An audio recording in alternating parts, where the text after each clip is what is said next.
going up to a new chapter. We often might have visited the malls or any shop, and while purchasing some items such as powder or even a common salt or oil, you might have always observed the MRP rate, isn't it? But while observing that rates, have you often find there are certain manner of writing the rates? If suppose you purchased, and when you observe the rate of now for this container 450 grams is nothing but 298 rupees. Suppose you purchase this common salt. Now when we observe the rate, that is MRP rate, nothing but 21 rupees. Then if you purchase a sanitizer, if you want to analyze the rate, we will again look it back to the MRP rate, that is nothing but 50 rupees. But whenever you will go back to any of the shops, sometimes the system of writing the price rate is different. When you observe the MRP of particular, for example, a powder talc or any of the common oil, sometimes there it might be written in a different manner. For example, if it might be written 24 rupees, then there would be a point and then something digits are given. Or else it would be written a 34 rupees, a point, and then some digits would be written. Then always you might be having some doubts regarding why such a way, in that manner it is given up.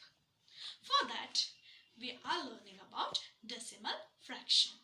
Now, when we observe this, how come we read it? Nothing but the MRP rate of the first above is 24 rupees and 50 paise. And for the below is nothing but 34 rupees and 25 paise.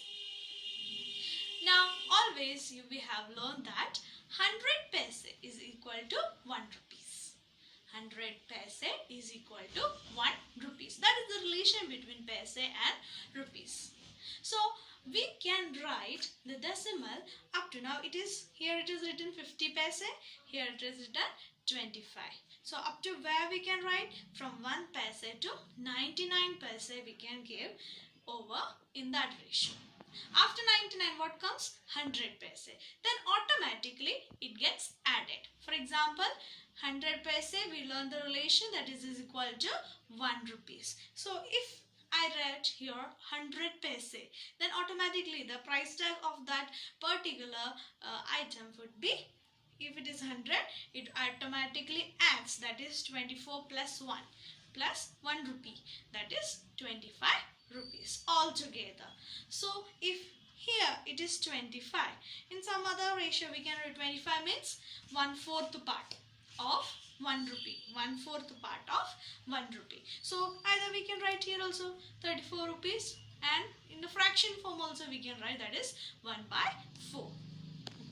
Then commonly when we move, if suppose this is a tablet packet, okay, when we purchase the types of medicines, we always observe the MRP rate. Here now it is written rupees 35.77 paise.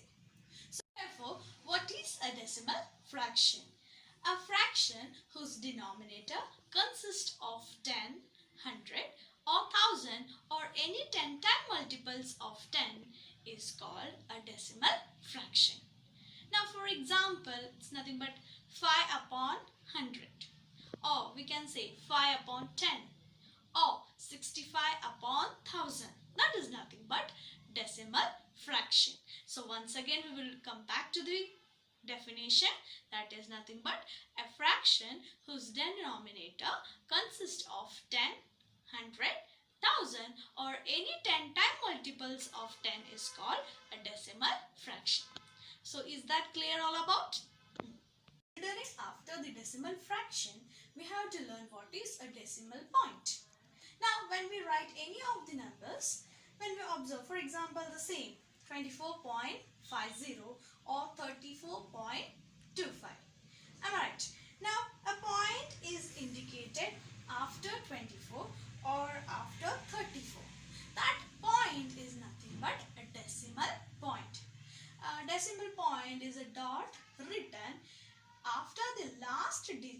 of the whole number to indicate the end of that number.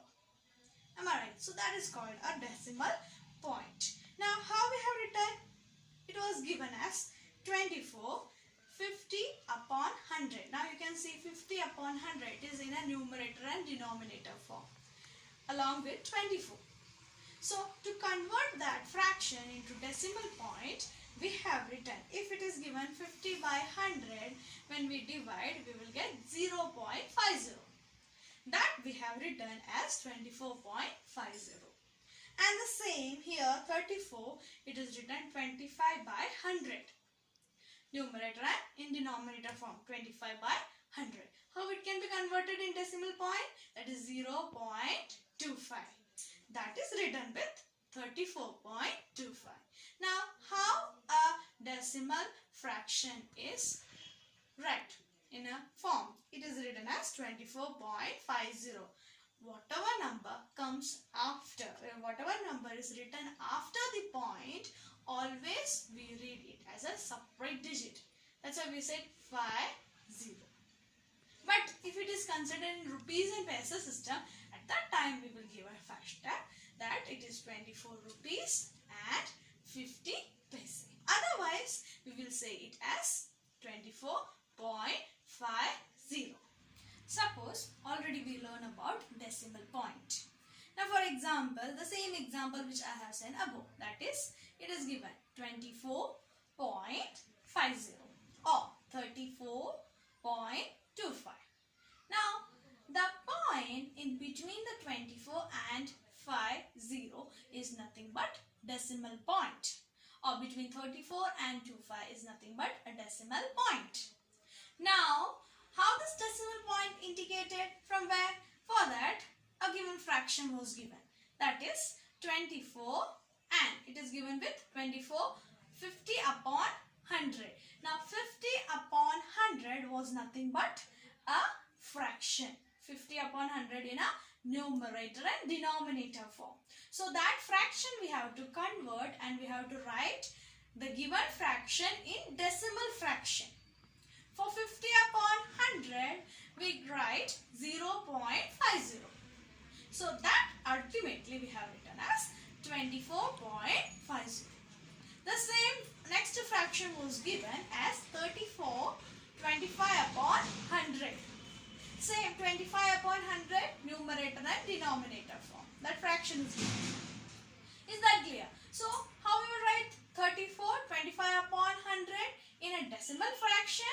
We will just convert and we will write 34.25. Now how this decimal fraction is read in words? For that we have to learn, after the point always we have to read it as a single digit. However it is been written, we will read it always as a single term. For example, 24.50. You always, all the students regarding the next mistake, they always read it as 24.50. That is exactly wrong. After the point, whatever digits come, we have to read it separately. So normally this mistakes always it is carried out. So we have to read it as 24.50. Or for example, 34.25.